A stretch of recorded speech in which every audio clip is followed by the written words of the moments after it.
Assalamualaikum warahmatullahi wabarakatuh. Semangat pagi anak-anak.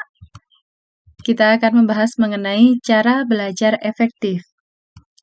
Kali ini pada kesempatan MPLS di SMP Negeri 1 Paka.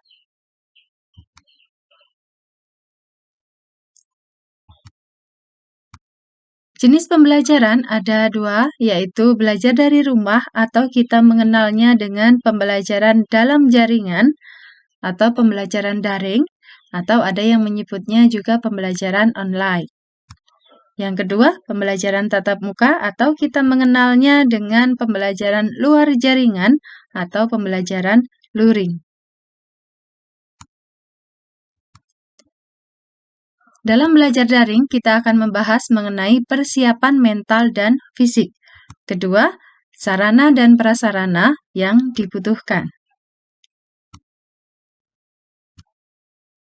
Persiapan mental yaitu menyiapkan strategi mental untuk kesuksesan belajar.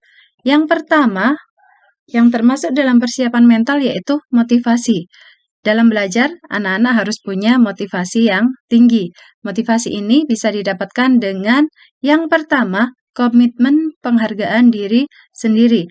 Anak-anak bisa membuat komitmen, jika saya menyelesaikan tugas bahasa Indonesia, saya boleh membeli novel A, misalnya. Itu adalah bentuk penghargaan diri sendiri.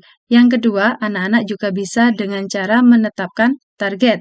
Misalnya, ketika kelas 7 ini saya harus masuk 3 besar. Nah, dengan memiliki komitmen dan juga target, maka anak-anak akan memiliki motivasi yang tinggi dalam belajar. Yang kedua, anak-anak harus bisa mengatur waktu dengan baik. Teknik mengatur waktu ada namanya teknik Pomodoro, yaitu kalian mengerjakan tugas atau belajar selama 25 menit, kemudian kalian istirahat selama 5 menit, lalu kalian belajar lagi selama 25 menit, kemudian istirahat lagi dengan waktu yang lebih panjang. Kalian harus selalu berada di rumah selama jam belajar, yakni misalnya jam 7 sampai jam 12 siang. Berikutnya, mengembangkan hobi. Jadi ketika anak-anak jenuh dalam belajar, anak-anak bisa mengembangkan hobi. Misalnya anak-anak suka melukis, maka sediakan kanvas dan juga cat air. Kerjakan melukis di sela-sela waktu belajar. Berikutnya, karena dalam pembelajaran daring, waktu yang disediakan sangat singkat, materi yang disampaikan juga tidak terlalu banyak. Maka anak-anak bisa mengembangkan referensi dengan cara bertanya kepada Bapak Ibu Guru, membaca buku, ada buku paket dan juga buku penunjang yang dimiliki anak-anak. Kemudian kalian bisa googling di internet. Dengan demikian, materi yang kalian dapatkan akan lebih banyak. Berikutnya, memahami etika belajar. Dalam belajar daring, ada beberapa etika yang harus kalian perhatikan. Bagaimana cara menyapa guru di WA, misalnya bagaimana cara mengumpulkan tugas melalui email, apakah perlu pembukaan atau seperti apa. Nah, itu kalian harus bisa memahami mengenai etika belajar. Berikutnya, persiapan fisik dalam pembelajaran daring, yaitu menyiapkan fisik sebelum belajar daring. Apa saja yang kita lakukan? Yang pertama, anak-anak bisa olahraga ringan. Yang kedua, mandi terlebih dahulu, kemudian berpakaian rapi atau berseragam sesuai dengan ketentuan. Kemudian makan pagi atau sarapan, ini akan menambah asupan otak untuk bisa menerima materi yang disampaikan oleh Bapak Ibu Guru. Kemudian cari tempat duduk yang nyaman dan berdoa.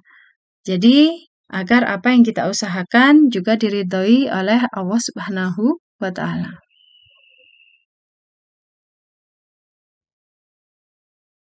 Berikutnya, sarana dan prasarana. Ini sangat penting karena mendukung proses belajar, yaitu tempat belajar yang nyaman. Karena belajarnya di rumah, anak-anak bisa memilih di kamar atau di ruang tamu atau di ruang keluarga. Mana yang dianggap paling nyaman, silakan anak-anak belajar di tempat tersebut. Yang kedua, gawai atau handphone. Jadi, karena ini merupakan peralatan yang wajib, maka anak-anak harus menyiapkan gawai atau handphone. Kemudian, laptop ini akan juga membantu anak-anak dalam belajar. Jika punya, silakan memakai laptop. Kemudian, paket internet. Karena pembelajaran daring, maka paket internet merupakan hal yang wajib dimiliki oleh anak-anak. Bisa berupa paketan yang ada di HP, ataupun anak-anak bisa menggunakan WiFi di rumah.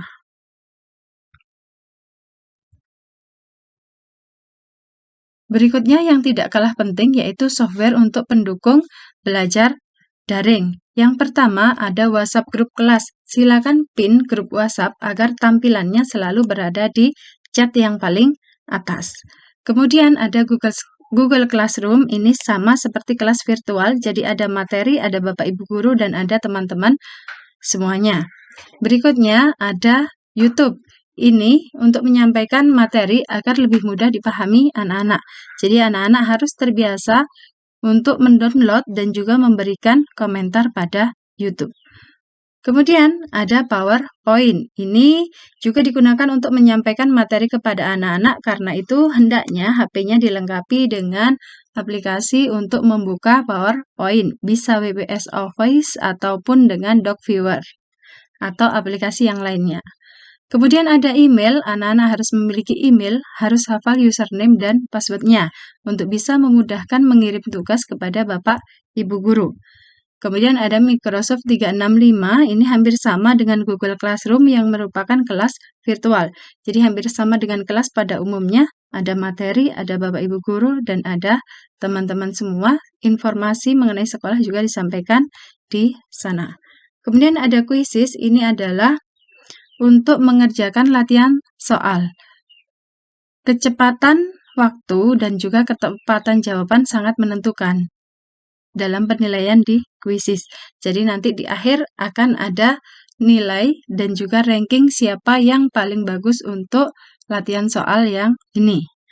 Kemudian ada Google Meet dan Zoom Meeting, ini merupakan aplikasi untuk tatap muka secara online atau daring. Ketika ada materi yang tidak bisa disampaikan melalui video atau materi yang membutuhkan interaksi dengan anak-anak, butuh diskusi dengan anak-anak, maka Bapak Ibu guru akan menggunakan Google Meet dan Zoom. Jadi anak-anak harus bisa memahami dua aplikasi ini. Kemudian Google Form ini hampir sama dengan Quizzes. Selain untuk latihan soal, ini juga bisa digunakan untuk menggali data-data dari anak-anak. Misalnya Bapak Ibu guru membutuhkan biodata, maka Bapak Ibu guru akan menggunakan Google Form ini. Anak-anak nanti tinggal mengisikan melalui handphone atau gawainya. Kemudian ada aplikasi video, ini sangat berguna jika ada tugas dari Bapak Ibu guru yang berupa video. Jadi anak-anak bisa menyiapkan aplikasi KineMaster misalnya. Jadi, jika ada tugas membuat video, anak-anak tidak akan kesulitan. Sekali lagi, saya sampaikan silakan memahami beberapa software untuk pembelajaran. Berikutnya adalah jenis-jenis belajar.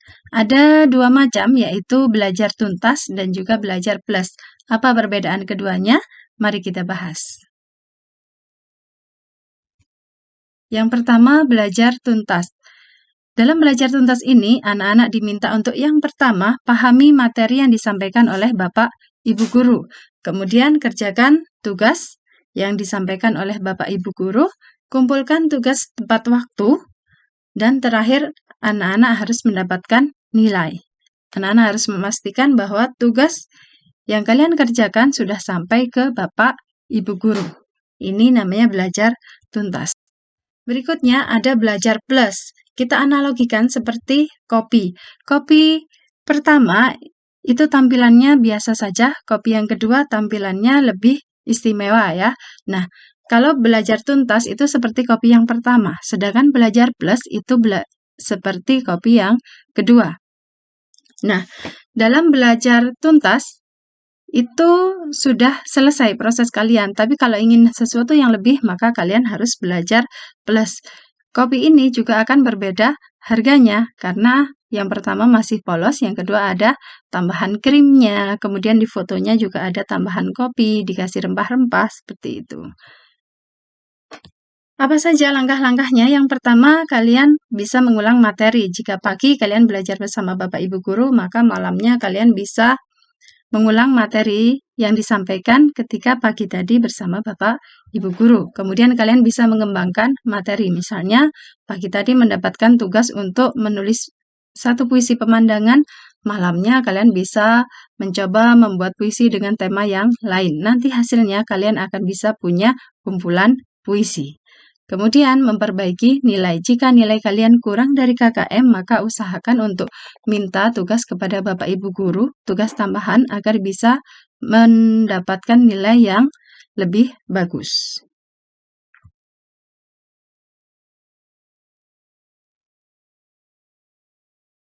Berikutnya kita akan membahas belajar luring atau belajar tatap muka. Strategi belajar sama seperti belajar daring. Jadi dalam pembelajaran luring juga sama membutuhkan motivasi sampai dengan belajar tuntas tadi ya, atau belajar plus. Hanya saja dalam belajar tatap muka aktivitas fisik itu lebih dominan. Karena anak-anak diminta untuk datang ke sekolah, jadi kemudian di sekolah juga misalnya belajar ke lab, maka anak-anak akan pindah dari kelas ke lab. Ataupun ketika belajar olahraga, anak-anak selama 2 jam pelajaran akan terus berada di lapangan. Aktivitas sosial juga lebih dominan. Anak-anak akan sering bertatap muka dengan Bapak Ibu Guru, anak-anak akan interaksi dengan teman-teman, juga belajar kelompok itu akan lebih sering ketika belajar luring. Kemudian, patuhi protokol kesehatan. Anak-anak harus menggunakan masker, mencuci tangan. Kebiasaan protokol kesehatan harus diterapkan dalam pembelajaran luring. Ini daftar rujukan yang digunakan Ibu dalam mengembangkan materi mengenai cara belajar efektif. Ya, materi sudah selesai. Kami sampaikan terima kasih. Saya Bu Dwi Hajarianti dan Bu Yulia Sukmadewi. Mohon maaf atas segala kekurangan dalam penyampaian.